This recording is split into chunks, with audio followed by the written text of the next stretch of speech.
person you should know about and whom you should Google as soon as this is over if you're bored tonight is Kim Gi-chan. Famous Korean photographer who I think is the first and really the most famous street photographer in Korea. And his specialty was Seoul golmo, back alleys, I guess that's the word. And the interesting thing about him is that he conceived of the back alley as the glue that around which Korean identity was formed, in terms of what later in other discourses would be called jung, or that special Korean emotional warmth that Koreans claim that exists. That was defined by people living in close quarters with thin walls. You could smell each other's cooking. You could hear people arguing, screaming at night. You know exactly what's going on with your next door neighbors. And that created the kind of closeness that you could define as a Korean way of living. And he defined that through his photography in Seoul. And you've probably seen some of his pictures, even if you didn't know that was him. And you'll see, I want you to think about the common things, the themes that you pick up with these famous Korean photographers, starting with Kim Gi-chan.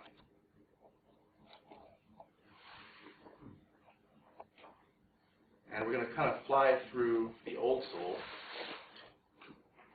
This is one of my favorite Kim Gi-chan pictures. Because the thing you'll notice about his style, if you look at a lot of his pictures, is he has a very obvious sense of humor. And there's always dogs in his picture. And the question I always ask is, people ask me this question, when I talk about street fashion today, or consumption. Well, you always take pictures of certain things. Isn't that just your bias? And you can ask the same question. Why does Kim Gi-chan always take pictures of dogs? Is he just really interested in dogs? Or are there just lots of dogs in the lives of everyday people? And you'll notice this in other photographers that we'll come across, such as Lee Hyung-nok, who is probably not as well known amongst people not interested in photography specifically, but his pictures, I think, are very important, especially if you're thinking about the 50s in Korea.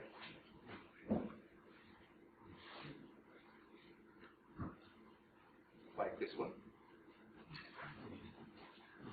One of my favorites. And I personally think that this photographer had the kind of Henri Cartier-Bresson kind of eye with composition. I think personally, photographically speaking, he's one of my favorites. So you should know these folks. That's Lee Hyung-nok. And this is, I think, one of his most important pictures. I use this a lot in class. Actually, I ask students to break down the elements. And you see what's going on here. There's a lot about Korean society, history, all embedded in this picture. Because who is this guy? Dan Hamilton. Well, obviously, I hope he's not here, but he obviously went back in time and put on an American Army uniform. So what is this photographer trying to say about what's going on in Korea at this time? U.S. military presence. It's definitely U.S. military presence. And I think from a 1950s Korean perspective, how is the photographer or the viewer in the 1950s looking at this guy? What kind of figure does he strike? Very well fed. Very well fed. I think that's definitely important. I think we giggle these days, but this is a time when dominance. If you had girth, you had wealth. You could eat, right? Dominance. And look at his stance. And he's standing in a public space, being very well fed, and kind of a little bit slovenly, and smoking a pipe, relaxing. And then you've got a relationship between him and these people who are looking at him like he is from outer space, which socially he was in the 1950s. But there's a baby there showing a new generation coming forth that's going to replace him. That's true. I think I like this woman her expression too. And I think of Beetle Bailey. I don't know if anybody remembers this comic, but Sarge from Beetle Bailey, which may or may not have been lost on people at that time. And this is Jung Bon-tae. I'm going to go through, I've only got one slide with him, but the pictures I've seen of him, he always has animals relating very closely with people, which I think is a function of the fact that people in Korea at that time, even in Seoul, even in places that nowadays like Ahyeon or Shinsu-dong are, people had lived in close proximity with chickens, goats, not bears or tigers, but Chae Min-shik. So you got to know who he is. He, I think, is a well-known street photographer who really documented Busan, which is not as developed as Seoul, never really has been. I'm not saying that as a negative, that's just the way it is. So if you've seen and you paid attention during the first scene of Ode to My Father or Gukjae Shijang, you'll notice something interesting. Chae Min-shik has a very different view. I think he's saying something about class here, obviously. I think of Chae Min-shik as a much darker, more critical figure.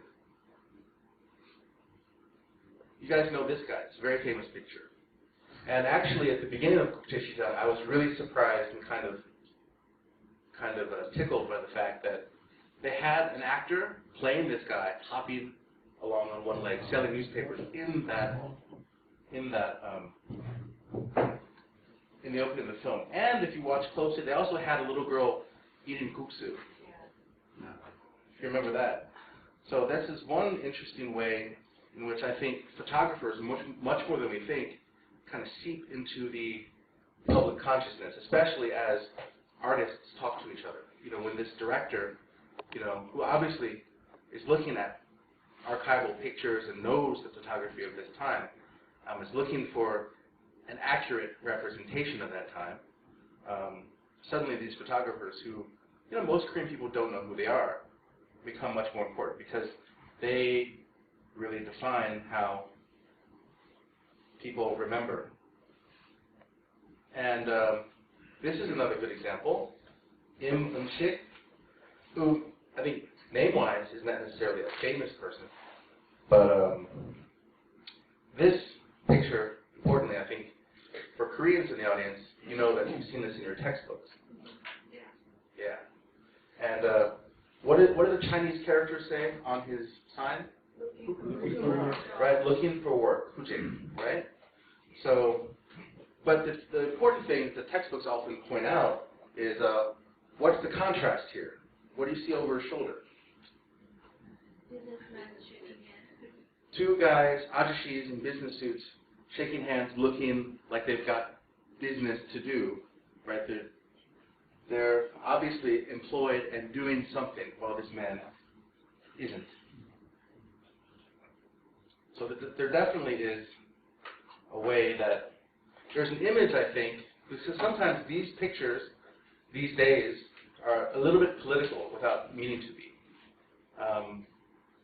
In my own photography, I took pictures, which I didn't prepare, maybe I should have put it in at this point. I took pictures of two little girls who had rollerblades on in the early 2000s, and they were very cute, and I was bumping into them every day in my old neighborhood of Gongda.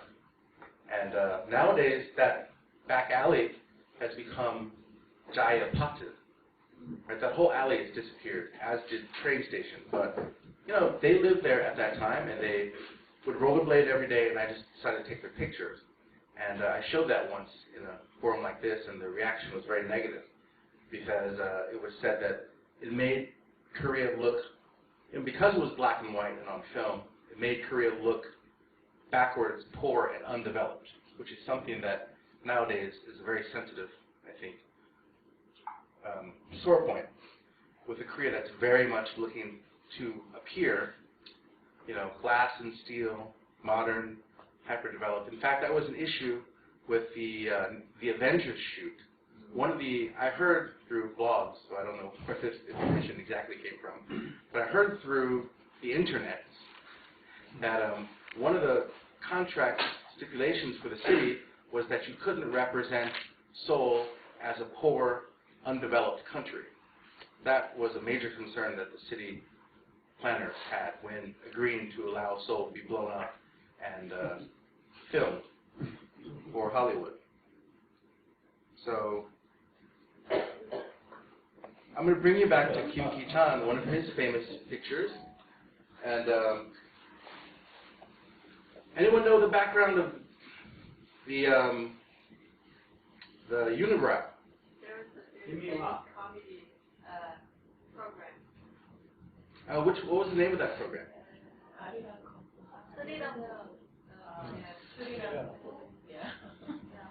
Maybe.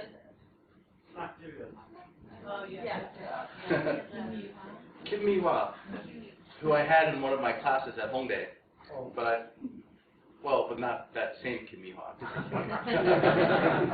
She's a very good student, in any case. So there's a relationship, and the funny thing is, when this show was popular, it's a funny picture. Kids are funny, and apparently, in the back alleys of Seoul, that was a popular and easy subject to get if you were a Korean photographer trying to document something at that time.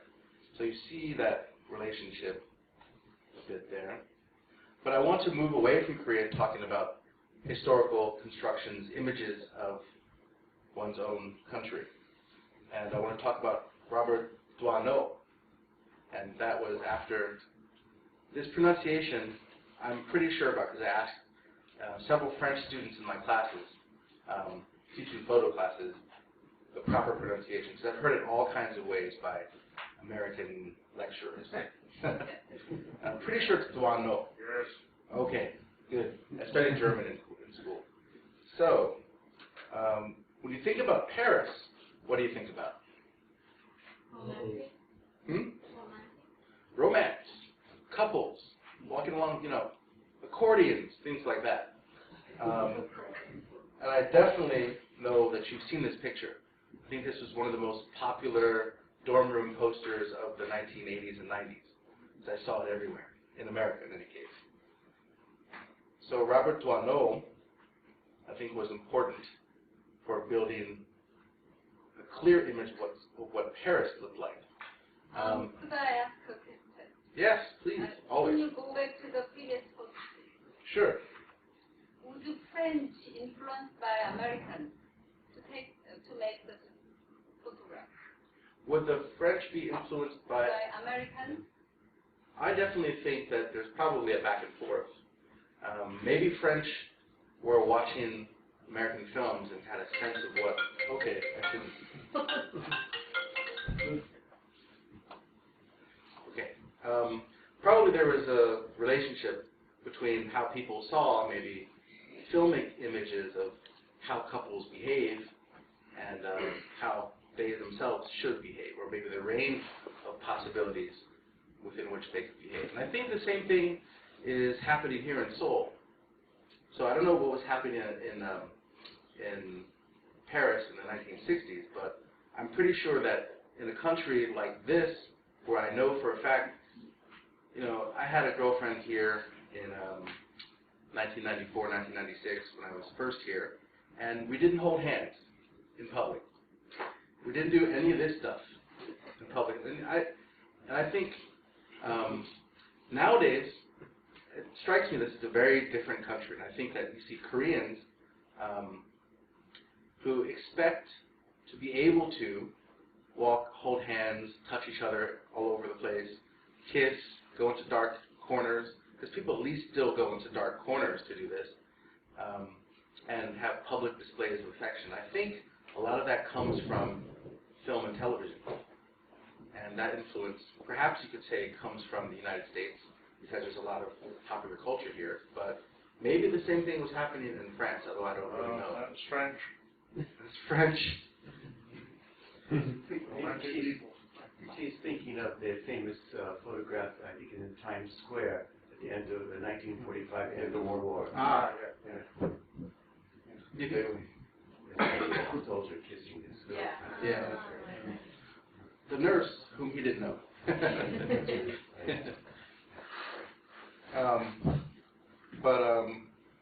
Yeah, I don't know if there's, as a photographer, I'm sure, street photographers, this is prime fodder for street photographers, people kissing. And it's the sort of thing that is technically not representative of what most people do all the time, I think, on the streets. But, I myself, as I'll show you later, I take a lot of pictures of Koreans kissing in public. That's partially my bias, my thing, but I think it's partially enabled by the fact that there are lots of Koreans nowadays who kiss in public, most of whom are under the age of 30. But in any case, they're there. So I think it's partially both. I don't know if that answers your question, but yeah, I'm going to move to the next slide because and I think some, as many African Americans think about Paris as a place, it was known for a place where blacks could go and have social mobility and be recognized as fully formed human beings, dance with non-black women in public and not be disappeared. I think Duano's pictures are partially a record of that romantic view of an open cultural kind of France. And this is definitely the kind of thing I think of when I think of France as well. Sitting on open air cafes, drinking coffee. This brings me to Gary Winogrand, whom unfortunately a lot of people don't know about, but I think he's become very popular on the internet amongst people interested in photography these days. I'm just going to take a survey. How many of you have heard of Gary Winogrand? A few people. It's unfortunate because he was a great photographer. And this is one of my favorite photographs to show. Because he's saying something with his camera, not so much about what he thinks of interracial marriage, possibly. He has a sense of humor, sometimes a dark sense of humor. But I think he's saying something about what's going on in America at the time, and it's a very interesting photograph. At a time when the New York City, maybe it was the Bronx Zoo, I forget which zoo it was, allowed you to carry monkeys around. Which I don't think if you watch a lot of YouTube videos, you realize it's not a good idea. And I think Winogrand was kind of partially insane because he was so obsessed with taking pictures. One of the things he said was he just wants to see what the world looks like through the camera lens. He actually, in order to see the world, he has to take pictures of it. He had a very bad case of what has been termed fetishistic scopophilia, and a chronic case. And I kind of understand because I have the same disease. Because I think unless you have a picture of it, it didn't exist. And that's something that Winogrand actually said. When asked, what happens if you don't have your camera or you miss a shot? What if you miss something? And his response was, well, it didn't happen unless I had a camera. So I think he had a very close relationship there. And he kind of got a lot of critical, he got dissed quite a bit because he made this book called Women Are Beautiful, because he clearly had a case of the fetishistic scopophilia, male gaze in overdrive. And he made a whole book about just women he photographed. And he definitely had an eye for women. I like to say he had an eye for women, the gonads of a pervert, and was saying something specific about gender. Although I don't think he realized he was saying something about gender. But you can kind of see he's being very critical of a lot of upper-class New York City women. And if these people really bothered him. What I think is it really pissed him off. And his relationship with these women, I think, qualifies him to be the first street fashion photographer, unbeknownst to him. And I think if you watch nowadays, now that the 60s has become kind of cool again, I think a lot of our images of what the 60s was like partially comes from Winogrand's photographs. And you can see a lot of times he didn't hide. He actually, I think, was a little bit off his rocker. And he would walk up to people with his camera and just stick it in their face and take a picture and kind of skitter away. And I think these women look very kind of surprised and dismayed about the fact he's taking their picture. And yeah, I definitely see, this is one that has to be displayed large, because what do you think the reason he took the picture was here? If you can see in the back. She's not wearing a bra, and it's cold, apparently. Or she's a little nippy. Anyway, yeah, I can see that he had women on the brain quite a bit, and that really defined his photography. And so when you think about the visual landscape of, say, New York City, I think we don't realize that people like Winogrand really helped create that, and other photographers as well. And they tended to take pictures of certain things again and again. I think partially because they were there a lot more than other things. So if you all remember the key master or the key maker from The Matrix, anyone? It always struck me. I mean, these guys exist in Korea. Has anyone met one of these guys recently? They're kind of disappearing. The key makers. So it struck me that for some reason, somehow, the Wachowski siblings put a Korean Randall Duck Kim, if I remember correctly, a Korean key maker. Why make the key maker this guy who's Korean, sort of stature, and just randomly a Korean guy who makes keys? I wonder if there is a relationship.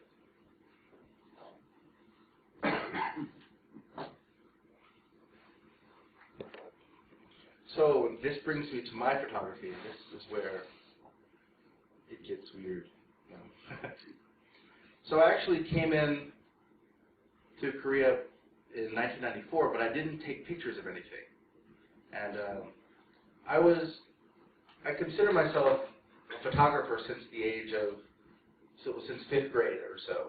But the funny thing is I didn't take pictures of much my first time in Korea. When I came back to do my dissertation work, which I wouldn't finish for more than 10 years, actually, in 2002, I came in with the plan to do a photographic project.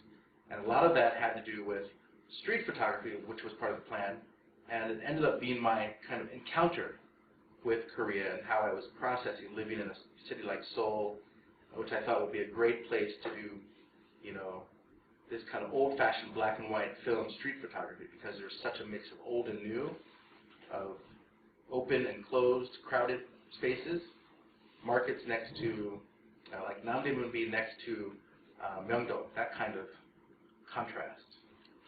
And I like to say I kind of learned about Korea through the lens, in a Winograndian kind of way.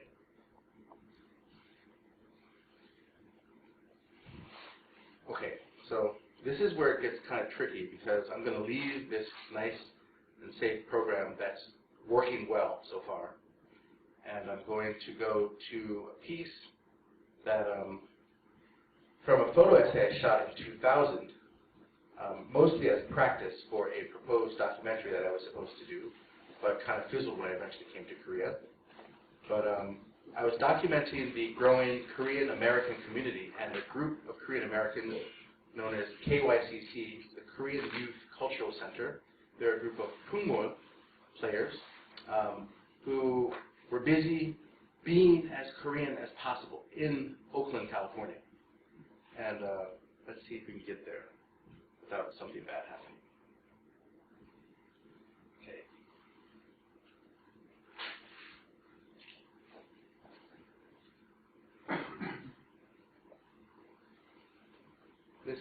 This is about 3 minutes long.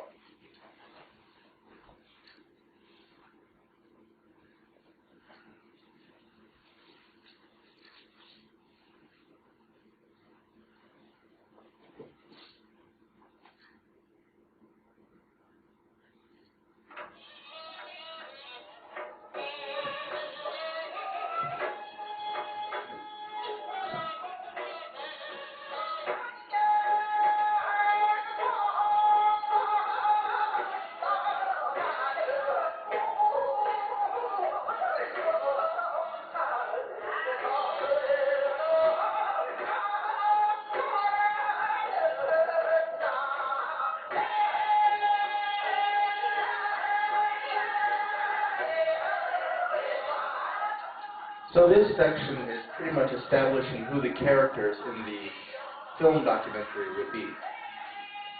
And sort of establishing they have lives outside, but they're also members of this group.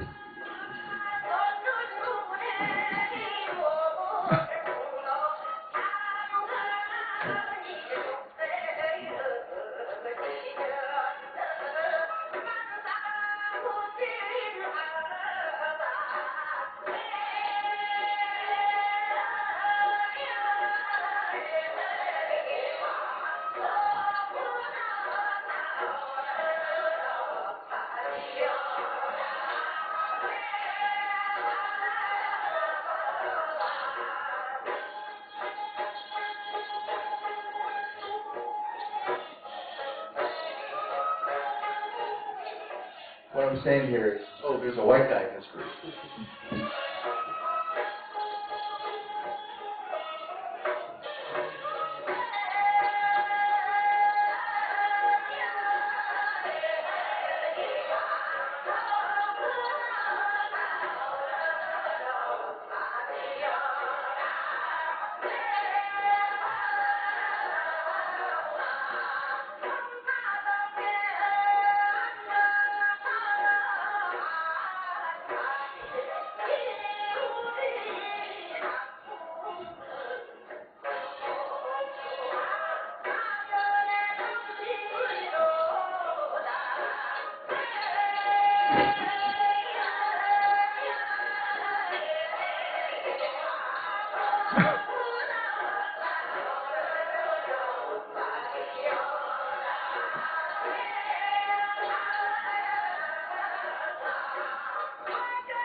So this photo essay was about them preparing for their big parade in San Francisco for Lunar New Year.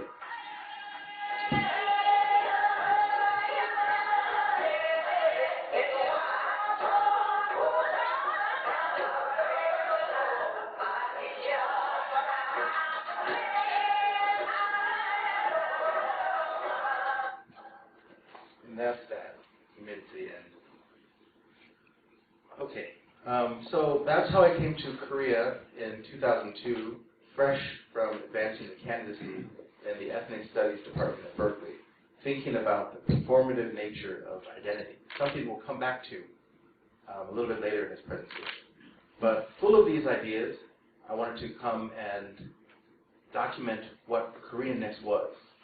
And that's kind of what brings me to the next slide. And I didn't let this idea of what Koreanness was dominate things, because what I soon realized was that I'm in Korea. So just document what Korean everyday life is, and that's part of the process.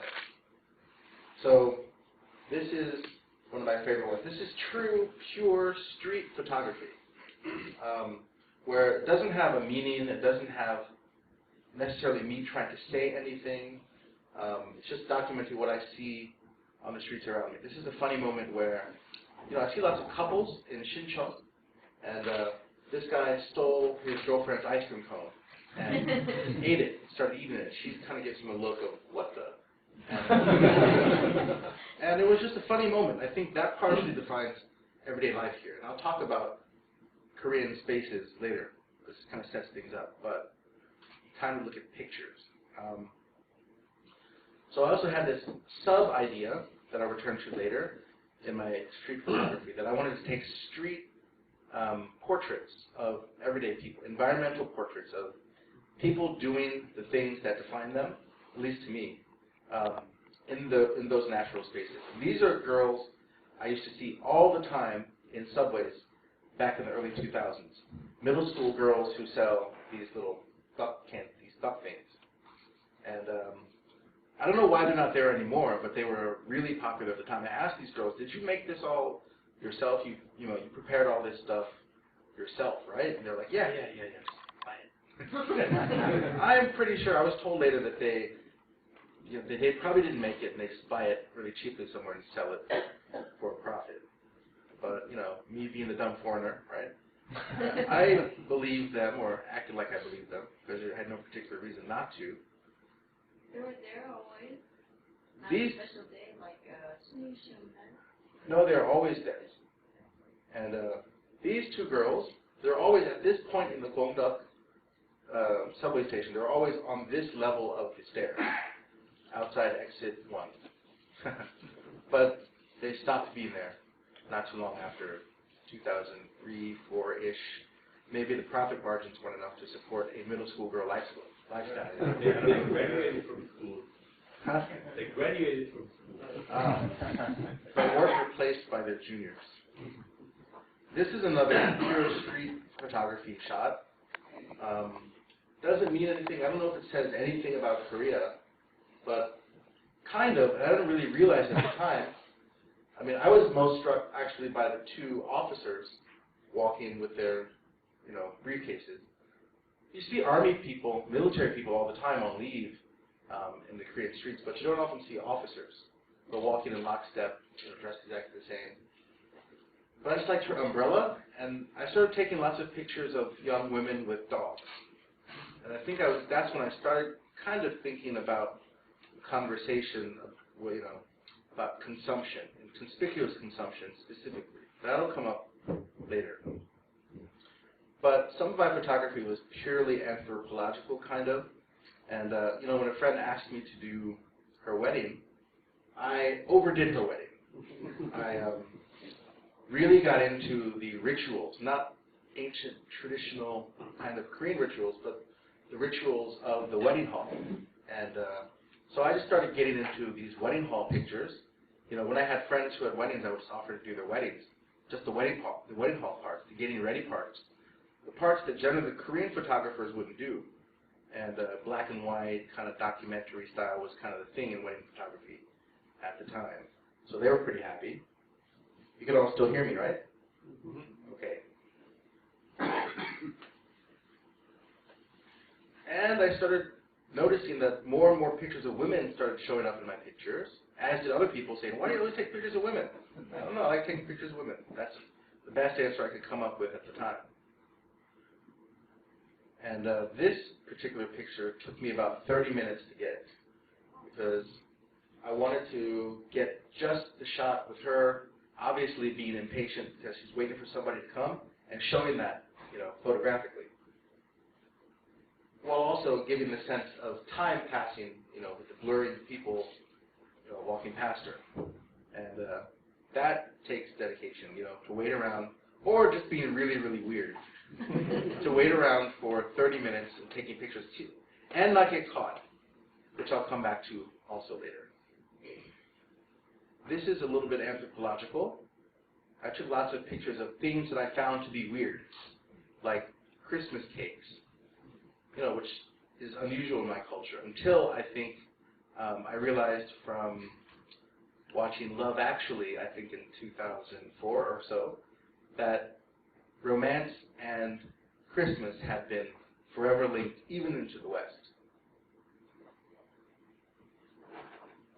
This is another pure street shot. I can't blow this up, but I think I can use this, this kind of cool thing of this app. If you can blow it up, you can see very clearly that he's checking her out.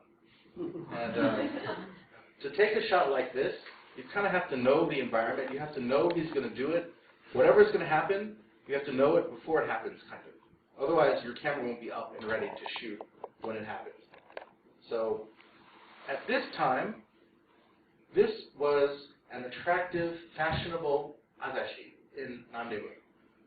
And this was a new thing. These styles came in. Anyway, I kind of just knew he was going to do that when he was passing by, and I was happy to get that shot. So this is the pure street photography aspect. And as things go, there was a darker side to reality, even in the 2000s, in Korean life. This isn't the most creative side, but I think a little bit contrived. USA, the United States of, aha, guilty. I thought it was kind of bad, but I thought it was a bad sign, but this guy was looking at me like he wanted to hit me.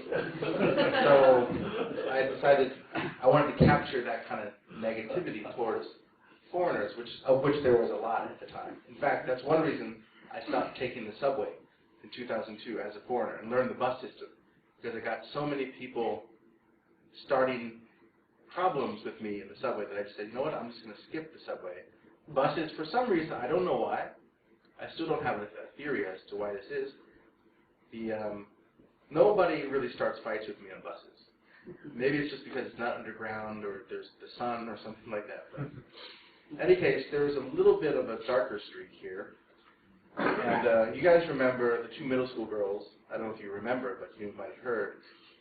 The two middle school girls who got killed by the American, it wasn't an armored transport, it was a bridging vehicle, actually. And they were rolled over and killed.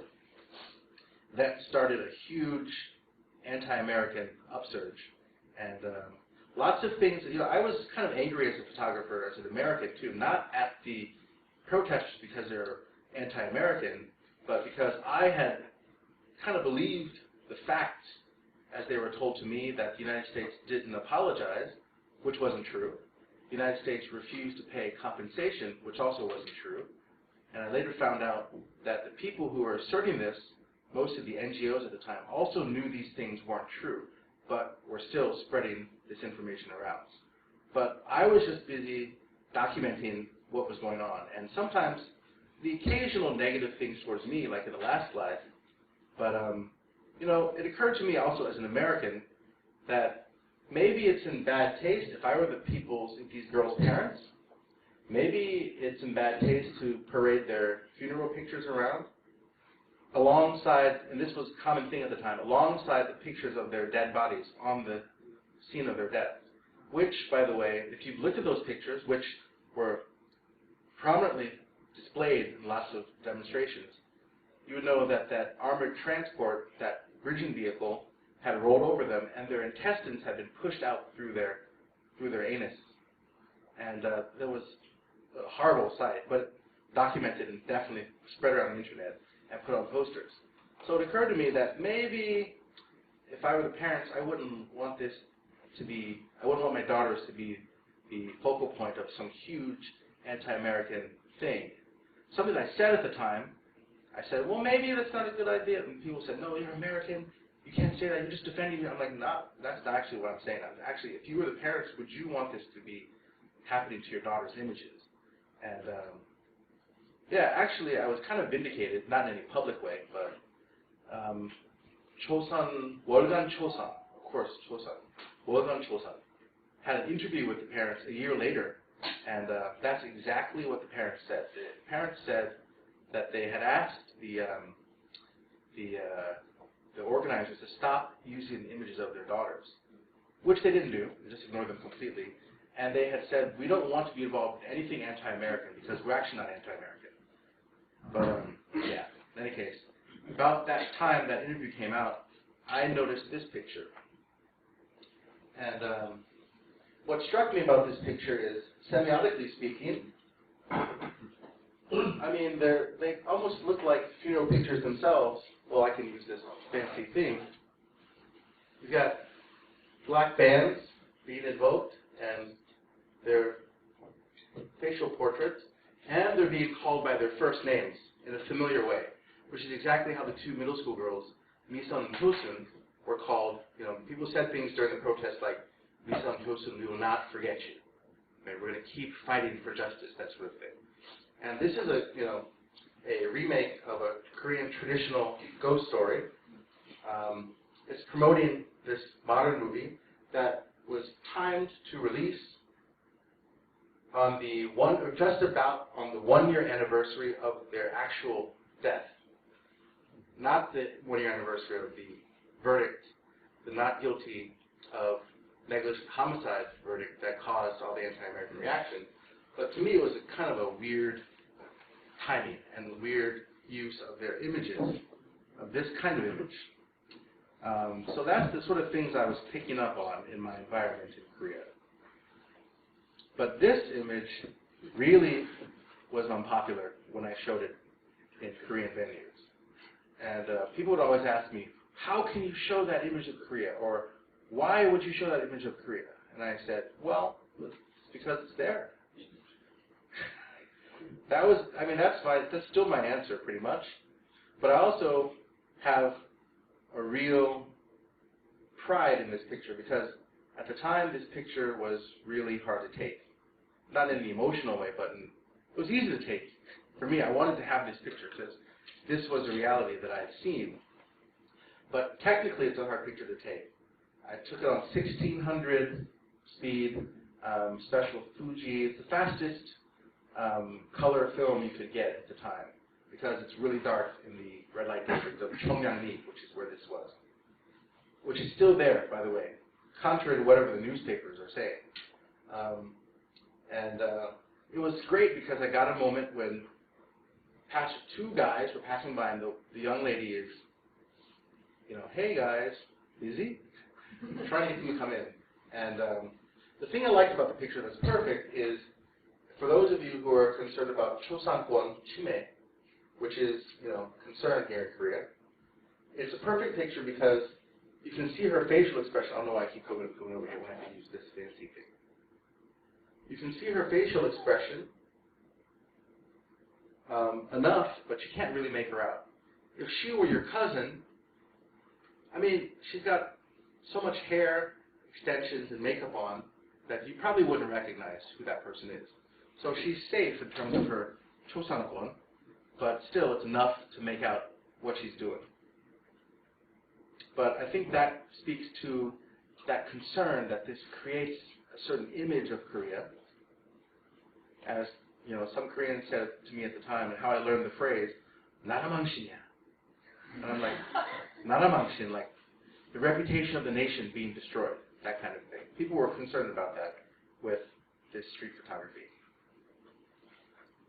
So I like this picture a lot. So some people have said, well, you're American, how do you, well, why not? Because I happen to agree that this argument is pretty true, especially nowadays. So at this time I'm picking up a lot of things that I think are reality in Korea, is a current of thinking in Korea, but isn't necessarily a thing that people wanted to put into the international view. Not that any international people were looking at my photos at all, but that was a concern.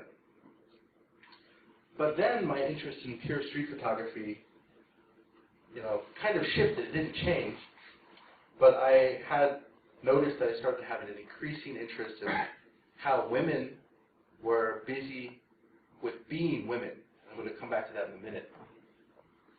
The process of being women, of performing gender. And at the time I kind of felt guilty about taking pictures of women just because I wanted to.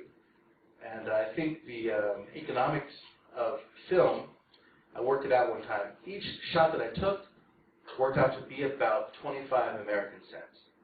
So with that, in the film days, it's kind of like, well, I shouldn't be kind of creepy and take pictures of people. Plus, it's money. Every time you push the shutter button, it's a quarter out of your pocket. So I'd only take pictures of along that interest when there was a clear, seemingly smart reason to do so. Like when I saw this woman talking with her friend, for some reason I knew she was just going to whip out her compact and start looking at herself in the middle of the street. So I actually turned like this just the moment she did that and turned away. So I was very happy about this shot. But I started taking more and more shots like that. And for about, I guess, a year, anytime a woman would pull out her makeup compact, I would just want to take a picture of that, as you'll see. At this point, I've got to stop, and I had to split this presentation into two sections because there's a 50-slide limit on this program of mine, which I did not want to pay for the premium version of because it's $100. That's the only option. Okay, start the timers again. I stopped at 45 minutes, so it's a mental marker to myself. So the Gongju Haute. So I imagined this kind of relationship in a place where little girls were sold clothing of a gongju, of a princess, and actual princesses, such as this one. I think you can see what's going on there, right? This is another moment where I was like, yes! Woman checking her makeup while walking past a picture of the ultimate princess. I was very happy about that. And I want to talk here about gender performance and how I got interested in that. So I'm not going to go into this. You read Judith Butler, and sometimes people are just like, I don't want to read that.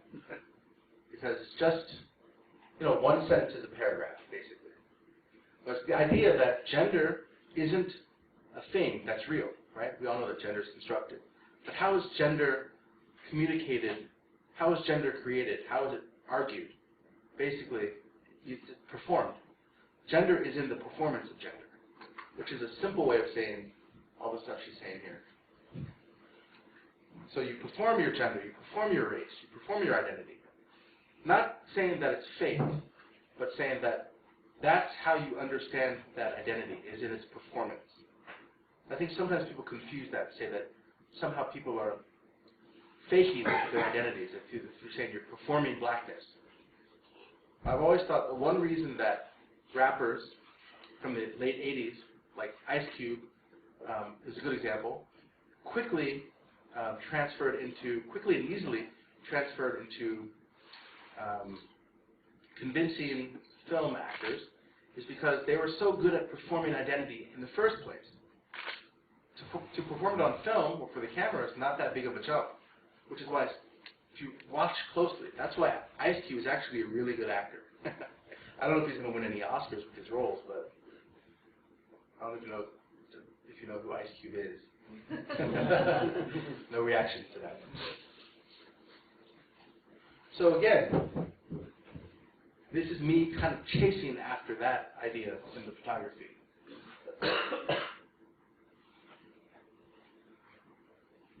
And when taking pictures of interesting subjects, I thought they were interesting just because of their height differential. I kind of was interested in, I'm always thinking about gender more and more here.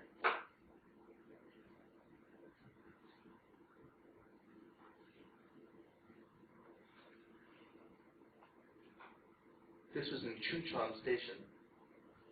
Feel lucky to have gotten that shot. This is in Chumuro. I don't know if you know Exit 5 for any photographers. If you know Chumuro, you know that Exit 5 is an important exit. And here she was standing in front of Exit 5, looking, to my eye, very feminine, with her pink umbrella and her pigeon toes and the whole thing. This brings me to 2006, when everything went digital for me, which eliminated that 25 cent per shot limitation in my head.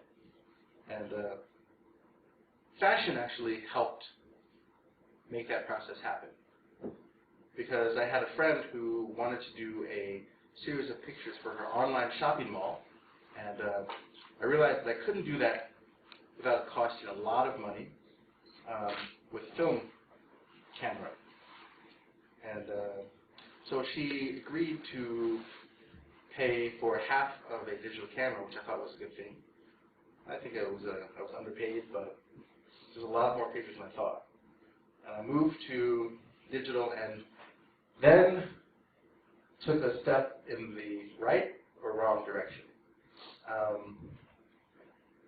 Just background on this site, this new blog that I went into. I'd already started blogging on metropolitan.com, and I decided to make an anonymous, weird website called feedmansoul.com.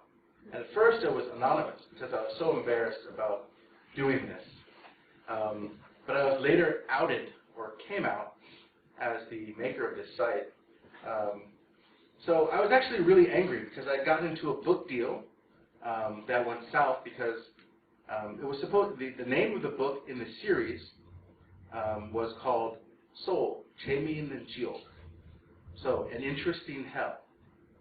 And the idea that the editor pitched to me was, your photography fits perfectly with this idea that Seoul is, hustle and bustle, busy, but it's not necessarily bad. it can be kind of good, and that Seoul has its own charm, right? That kind of way. So I said, okay, that sounds good to me, and I just jumped right into that, and pretty soon found that they started vetoing certain pictures, namely anything having to do with not only prostitution, because that's kind of expected. So the prostitution shot X'd out, but I kind of saw that coming. But they started Xing out, I made a chapter about Seoul nightlife. They started Xing out any pictures with anyone having any fun under the age of 25. So I thought that was kind of weird.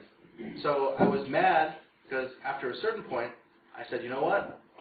I'm not going to make a brochure about Korea. That's not my job.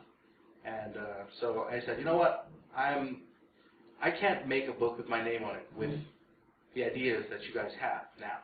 You told me Seoul, an interesting hell, but you guys want me to make the Ewha Women's University, freshman year pamphlet. That's kind of what you want. People walking, holding hands in the middle of campus, that kind of thing. And so I said, okay, I can't go further with this project. And they were like, return our money. And I said, no.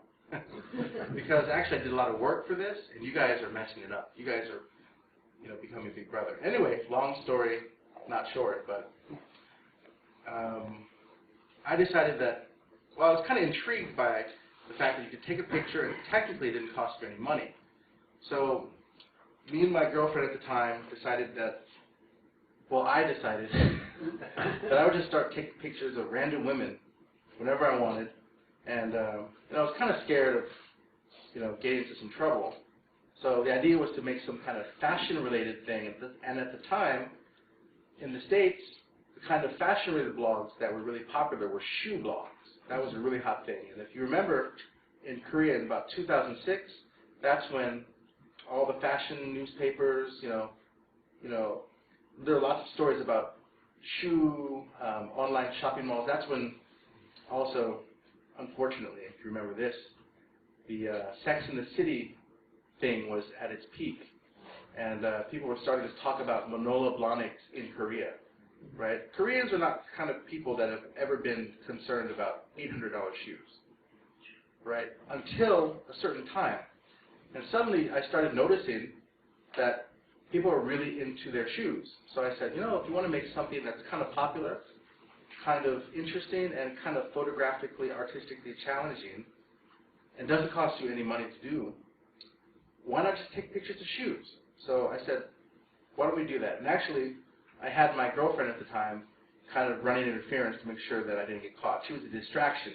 I took a picture of this woman at the bus stop for this first picture of feedmansoul.com. And the other thing is, it's not really about feet. It's kind of a pun, because for those long-term veteran bloggers, of which there are not that many in this room, there was a site at the time called Fat Man Soul, which was a really good site, and was this guy who obsessively took pictures of everything he ate and talked about it, which at the time wasn't unusual. Nowadays, we're like, yeah, people do that all the time on Facebook. But at that time, there was this weird kind of obsessive documentation that I said I would just take from fat to feed.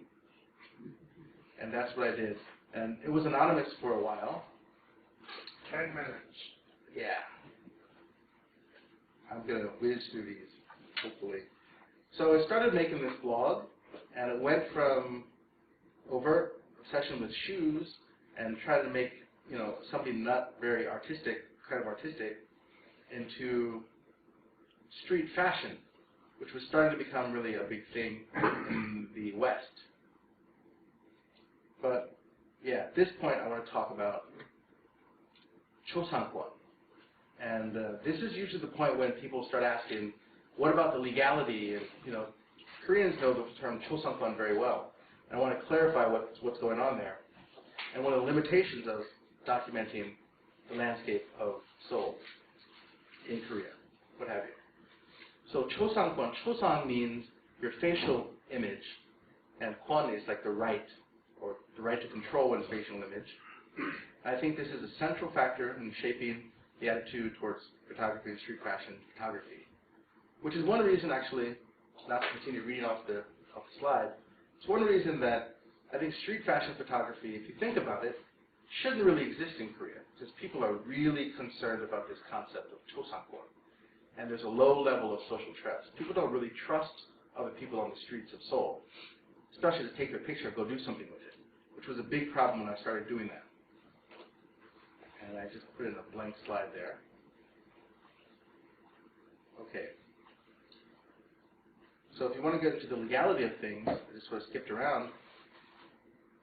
The Koreans enjoy certain basic rights, according to the Constitution, the most important of which is the right to privacy.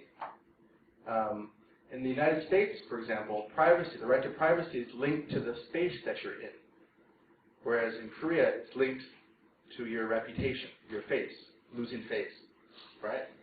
And every citizen has a right to that, and I didn't translate that for some reason. And basically, as long as the only way you can get in trouble for taking the person's picture without their permission is by publishing it and that resulting in damages, which they can sue you for in civil court. Which is why the only extent to which taking the person's picture without the permission is criminal law is to the extent that you establish that something was done wrong so that they can sue you for it. But it's effectively, you can't get really into criminal trouble. There's no stipulation for going to jail for taking a person's picture without their permission. That act itself. But there's this misconception these days that taking a person's picture without their permission is illegal, which is not technically true. But since 2013, that changed with the special sexual crimes law, of which Article 14 says the use of cameras and blah, blah, blah, blah. You can't if you take a person's picture and it's judged to be of a sexual nature and causes embarrassment or shame to the victim, that's punishable by a criminal fine or jail. And it's only been dangerous to do this since about 2013. And I tell my students basically, this is what you have to watch out for, because generally only people prosecuted for this are men, obviously. And what I noticed in the summers, you always get a few newspaper stories of brown men, Pakistani, Indonesian, Malaysian guys who are on 1 week vacation from their factory and take out their DSLR and go to the beaches in Busan and say, oh wow, look at this permissive culture where girls walk around in their bikinis and stuff, and they take a picture. The girl reports them to the police and they get arrested. In fact, I had a person Facebook message me in desperation in relation to an article I wrote about this in my blog, saying, I'm in jail right now. I need help. I'm really the wrong person to call. I think you need somebody who can actually help you out of jail. But that's not me.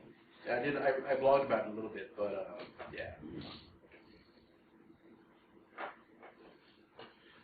So what I want to argue, though, I'll bring this to a close, hopefully as quickly as possible, is that we've moved from the golmok to the norito. And remember, Kim Ki-chan said that the organizing principle, or I guess the glue of Korean-ness is, or was, the golmok. And now that the golmok have disappeared, what is that? I kind of think there's something else going on here. I think that the norito, the playground, is kind of what defines public spaces in Korea. And I think you can see this and how things have changed. And this is the change in thinking that I started noticing as I started doing street fashion photography.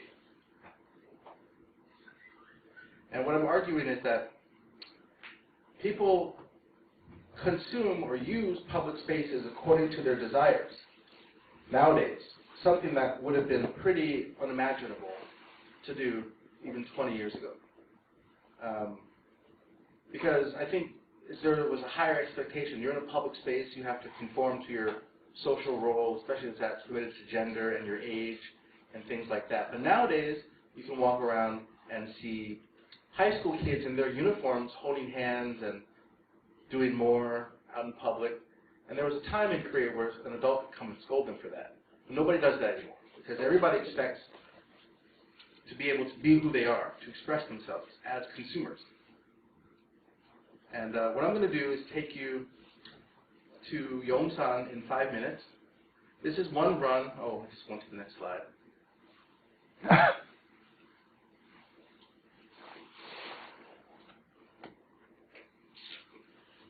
Hope this works. This is one. So the reason I like this progression of images is because this is literally a 5-minute stretch of time. When I walk from the 5th or 6th floor, I think the 5th floor, from the Yongsan CGV down to the 1st floor and to take a taxi, because that's what I do. In that time, you know, these are the good shots, but there are more couples.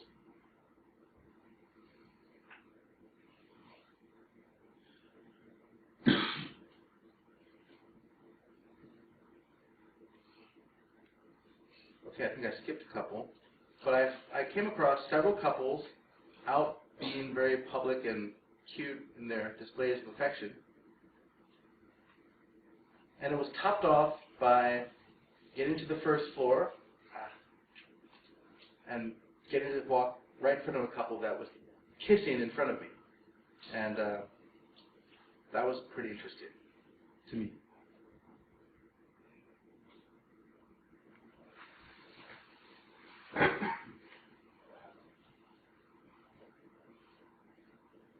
And these are some of the photographs that I'm taking. I tend to take these days, and Flickr isn't working so well for me here.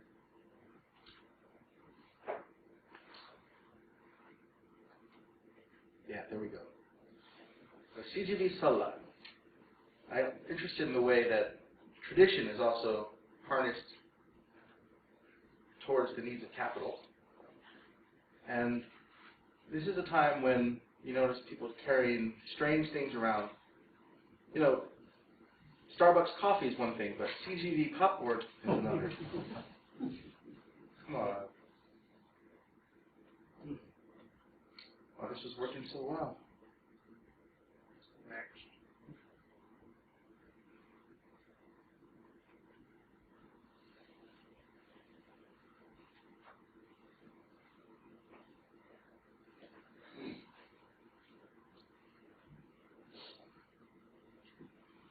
Okay, I've got to select them.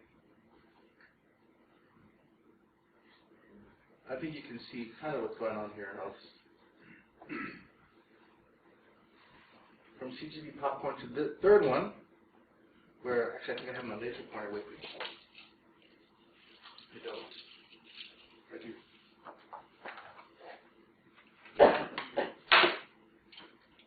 I usually use this for my cat, but. So you've got this picture of ajumas literally fighting each other for this sale that opened up. They brought a cart of clothing, and it was like velociraptors on meat. And lately, I've been noticing the particular nature of gender consumption that goes on in Gyeonggi-nan, Haebangchon, where I live now. Now there are literally swarms of young women who come to go to the matchi and to consume foreignness, I think, these days. Coca-Cola. This is the typical salla these days. Hanboks and cola and popcorn. I take pictures of a lot of ads as well. Street fashion, young students with expensive cameras, things like that. So I don't think I'm going to go further into these slideshows. Oh, one last one before I round things out.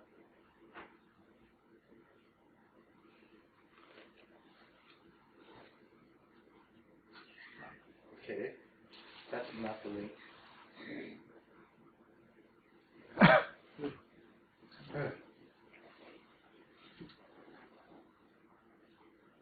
Okay, this would be a good time as I go for my Flickr for any comments or questions.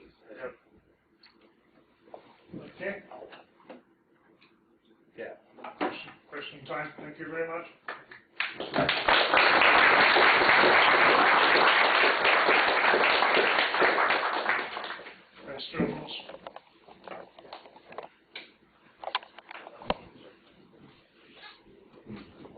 voice?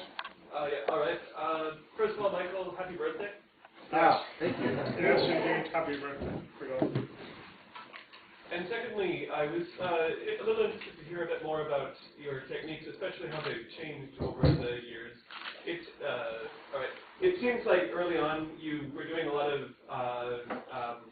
very candid photography. I was actually very curious looking at some of the pictures, how exactly you were holding your camera. Obviously, you don't seem to do that much anymore, but like, was it? What was your technique? Is basically my question. I use a lot these days. Sometimes I do ask for portraits, and that gets me more attention. People tend to like that more. Yeah. In particular, the one of the girl waiting, holding the umbrella, looking at her watch. You were there for a while. Well, the thing I always say is, most people, when you're in front of people in public places, they expect people to do what they're supposed to do, which is not stare at people or do this. And if you do this, most people are just on autopilot. As soon as you do this, they're gonna enter their radar. People are gonna wonder, why is that person taking a picture of me? But if you do this, most people don't expect. I mean, I'm not hiding the camera. I don't have secret fiber optic cable. Most people don't expect that. Even if you walk up to them, they don't expect that you're going to be taking a picture. So, and most people are doing what they need to be doing. If they're on the phone, they're only concentrated on the phone. They don't have any awareness of what's going on around them. So that's why you shouldn't text and drive, because it's like you're driving blind. But you can walk right up to a person on the phone, and I've shown this to my students before, and just take their picture without them ever really noticing it.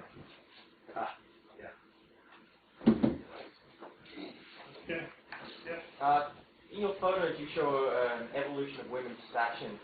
Have you noticed any evolution in men's fashion as well, especially nowadays with, well, what I see in Myeongdong, for example, a lot of men and cosmetics and things like that. I don't know about specific fashion trends or anything, because I actually don't do fashion. I'm not fashionable. I have noticed things as a photographer, like, people are wearing, from about last year, in Korea in any case, people were wearing that, that witch hat that people have been wearing a long time, right? They're wearing hats now. I noticed things like that, so I started taking pictures of hats. But in terms of men's fashion, I just think that generally men's fashion has improved. Men actually take, they pay attention to what they wear. As I remember when I was here in the 90s, going to the movies and seeing well-dressed Korean woman and her husband or her boyfriend wearing slippers and shorts. And that happened a lot more. Men don't do that anymore. I noticed that men put a lot of effort into it. And in terms of specific trends, I don't really pay attention to those too much, obviously. But I think that women were expected to be less just the dragging object of a man and expected to come up with their own game face on as well, as it were. Yeah. I don't know if that. Yeah. Or in all your photos you shown art, and I heard that your comments of social context like political events like Kyoto meetings and Chungmyeong and hypocrisy of Korea. But in latest photos, I cannot hear any your comments or critics on fashion and why. Oh, you mean recent photos? Or which photos? Why you take photos and those photos, and you have any answer, any context to tell us about the social meaning of the fashion? I generally think of the pictures I take these days as, I'm interested in how gender is argued out in the public sphere, but also how consumption is very gendered. And in that sense, I think my eye is almost too critical too biased. Because I think I've stopped taking the pure street photography these days, and I've kind of this working idea of what's going on. And that kind of limits my photography or focuses it, depending on what you think. So you're saying that you're limiting your photography? I definitely think I'm limiting it a lot, because I try to go back to pure street fashion these days, but it's kind of hard. This is a kind of, nowadays I'm thinking about a lot about what people are doing as much as what they're wearing. So it's kind of a mix of both, which is one reason I think street fashion, there's a million street fashion photographers these days who run around and are doing, they're peppy. I don't know if you've heard of the peppy, the passion people. The peppy are running around trying to become well known as fashion people. But they don't like my photography at all, because it's not about just the clothes. It's about something else. I think they just don't like the namesake of it. It's just a little bit, he's doing something weird. We don't like it. I think that's the part that remains from before. But yeah, it's not pure street anymore. I think that's definitely true. Which is one reason I'm kind of disappointed and a little bit bored by street fashion photography. Because the problem is, I actually, I go to Seoul Fashion Week every season now, because I do lots of runway stuff and I try to relate, blah, blah, blah. But I hate fashion people. That's the secret. I don't like these people at all. Most of the peppy that I interact with, I kind of swallow in my bile a little bit. I mean, I'm kind of a snob. I wasn't that kind of person when I was their age. And I think a lot of my working theory, don't tell them, I feel kind of bad about saying this, is they want to be peppy because now they can raise their social capital quite a bit, because they've got a social capital deficit in other traditional areas. I've noticed these days most of the peppy that I introduce, that I stop, ones who are like, oh yeah, you walk by them and you say, oh, 사진이요? Yeah, they're ready, they're waiting for it. Those people, actually, I kind of find them strange, because I kind of look down on them. I don't think it's a good thing, because a lot of them didn't finish high school. A lot of them are not in quote-unquote good colleges that Koreans would consider. If they're in Seoul, they're third-tier Seoul colleges, right? They're the Jibang. They come into Hongdae for the weekend to be peppy, to get attention. And I kind of feel guilty for not liking them, but also for kind of stoking the fires of their hopes that they'll suddenly become famous because this foreign photographer is taking my picture. I think they have their own idea of what's going on, which isn't at all true.